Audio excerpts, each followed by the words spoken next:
Good evening, brothers and sisters. I want to talk to you guys about the verse of the title. It's going to be either love is patient, love is kind, love does not envy, love does not boast. This is the New International Version. Right here we have a King James Version, and we are going to read the same verse. Charity suffereth long, and it is kind. Charity envieth not. Charity valueth not itself, is not puffed up, doth not behave itself, unseemingly seeketh not their own, is not easily provoked, thinketh no evil. So this is, here, we'll continue the verse. Charity never faileth, but whether there be prophecies, they shall fail. Whether there be tongues, they shall cease. Whether there be knowledge, it shall vanish away.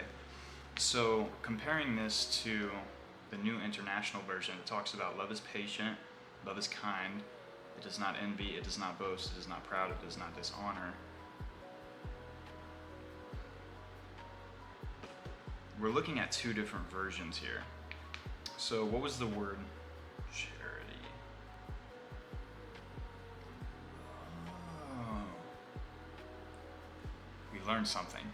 So the famous love chapter is what this is called. The word that is translated as charity in the King James Version, the Greek word agape, selfless, sacrificial, unconditional love. It's a type of love that puts others first. And I'd be wrong if I didn't say this, but we have all put ourselves first before others. And that's something that is so beneficial to knowing Christ, because that love was always sacrificial. It was perfect. It kept no record of wrongs. And we need to kind of witness this in our own lives.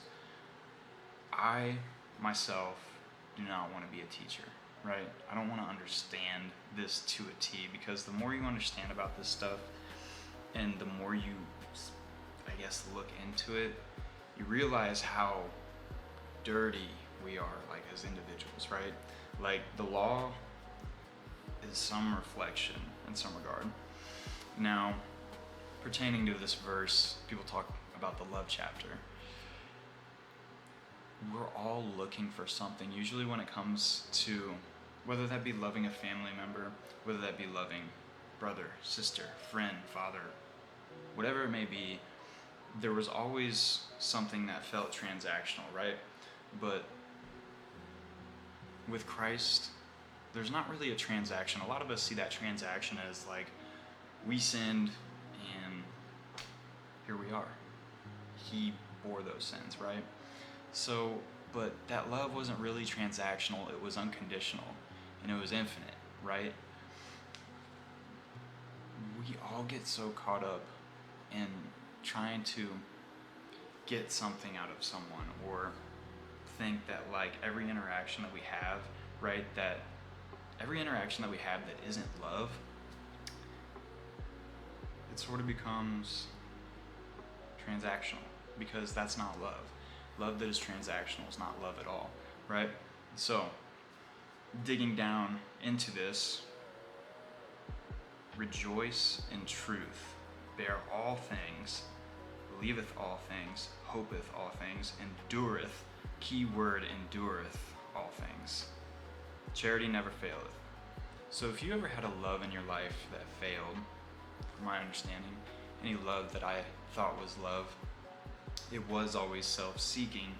Anytime that I had falls in relationships, or I had falls in individuals that I thought that loved me, right, that stuff failed. So it was never truly love.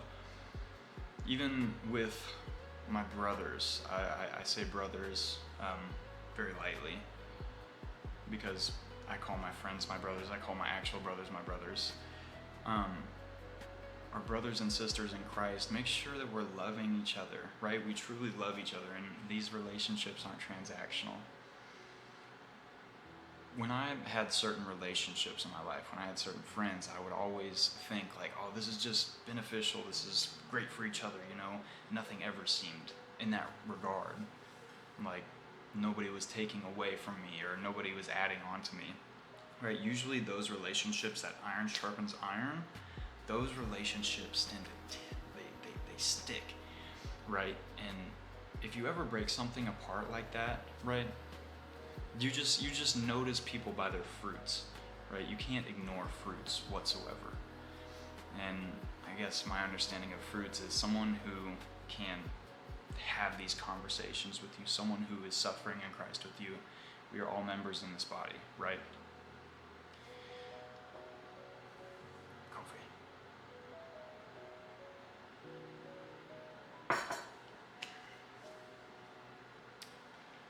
Down to my point is that there was only one selfless love that was ever provided, and that was Christ's sacrifice. I struggle with this thing about being able to love people and put Christ above people, because we tend to value people, things that we can see and love, and go through those afflictions with people and have this love for people, but we don't have that same love for God. Like those moments where nobody, absolutely nobody, when nobody's there for you at night, when people have ditched you, whatever it may be, who's the person, who's the one that is always there, nighttime, day, in the midst of the desert, whatever it may be? Remind yourself of who's really there. People always say, look out for number one. Even though number one has failed me, I know one person that hasn't failed me, and that is Jesus Christ. I love you guys. We'll see you later.